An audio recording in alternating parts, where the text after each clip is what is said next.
What is up, Night Nerds and Marvelettes? Let's talk about the best Marvel movie of the year. Okay, well, let's talk about the second best Marvel movie of the year. Okay, clearly YouTube is not letting me lie to you, so I'm sorry for trying. Why the you lying? Why you always lying? But let's talk about what we're here to talk about. The Marvels is definitely the worst Marvel movie of 2023, and I wish we could debate about it, but this is what we're not going to do. So feel free to do it in the comments. If you watch any number of YouTube reviews, this movie is being bashed worse than my cousin when he got jumped into a gang. Shouts to Jimmy though. You a real one. I won't go over the problems most people had, but I really want to focus on the problems that plagued my brain once I left the movie theater.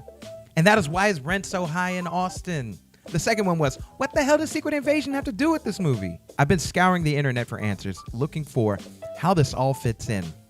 Then it hit me. Why should I have to do that when I could just make a video on YouTube about my pain points? I got a lot of problems with you people. Now, you're gonna hear about it. So let's get into it. But before I do, hit that like and subscribe button so you can be a part of the Secret Nerd Club. It's secret, but you can still tell your friends. Let's start from the beginning. For the 5 people that watch Secret Invasion, this will be a refresher.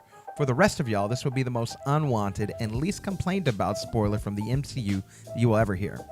In Secret Invasion, we meet with Nick Fury, who has just come back to Earth to take a break from his outer space adventures on Saber. We find out there is a huge Skrull community on Earth, and they plan to infiltrate every power position on Earth in an effort to turn humanity on one another so the Skrulls can have a new home here once the dust settles. We also find out quite a few new revelations, such as Nick Fury is married to a Skrull, Talos' wife is dead, and his daughter's all grown up and fighting with the Skrulls who want to control humanity. Their leader is Ken from Barbie. No, not that Ken. No, not Shang-Chi Ken. Yep, that Ken. Let's beach off. Anyone who wants to beach him off has to beach me off first. I will beach both of you off at the same time. And we find out Rhodey is a Skrull and has been for some time, maybe since his accident in Civil War. And oh yeah, Maria Hill and Talos die. Also, Talos' daughter Gaia becomes a super Skrull with the powers of more than half the Avengers and Avengers frenemies, and beats Skrull Ken in a confusing CGI brawl. Like, I legit had to look up whose power she was using, because when she busted out with that ice sword, I thought she was like pulling Game of Thrones powers and shit.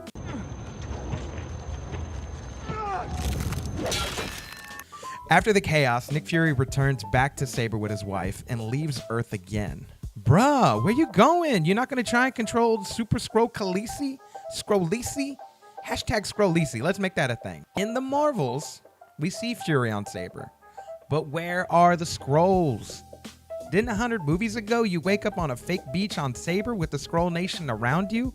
Where did they all go? Where's your wife in the Marvels?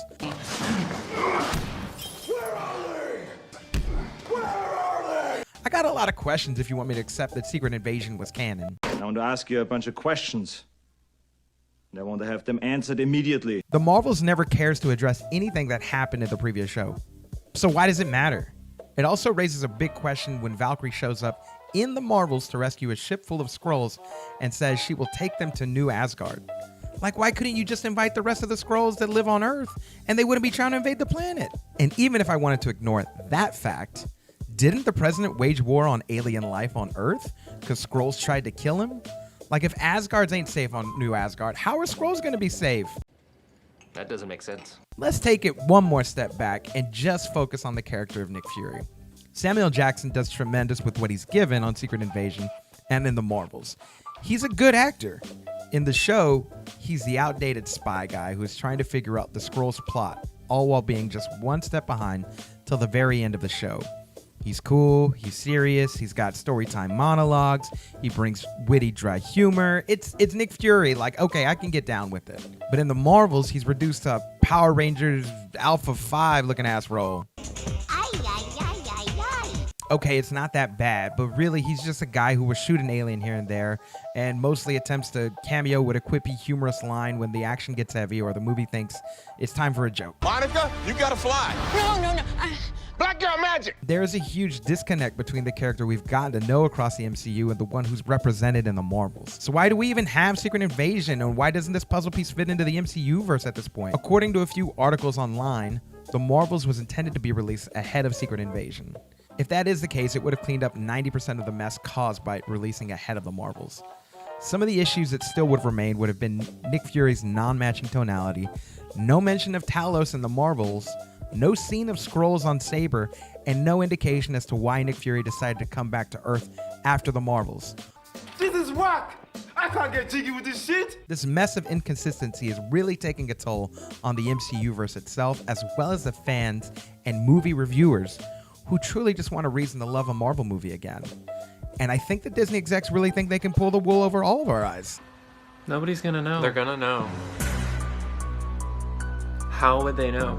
The lack of care put into creating this universe since Phase 4 is truly noticeable, and it's so unfortunate that in a year of Marvel releases, only one show and one movie really work inside this universe, in the same way the MCU used to in 2018 and 2019.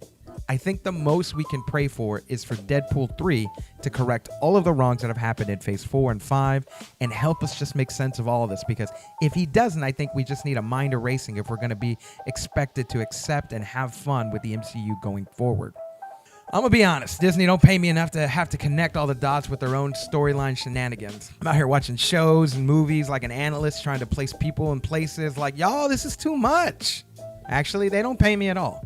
Wait, why the f am I doing this? I'm done.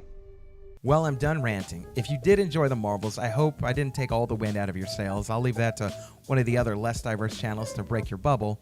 But in the meantime, feel free to leave a comment if you enjoyed this movie, if you didn't enjoy this movie, or if you just have your own personal gripe. And feel free to follow the channel and all of our sub-channels, including 9 Nerd Yards and Drunk Banthas, as we get super nerdy. We don't have any big sponsors, so every view, like, and comment is so much appreciated. So thank you, and thank you, Nerd Nation. In the meantime, y'all stay safe, stay awesome, and I'll be seeing you. Peace.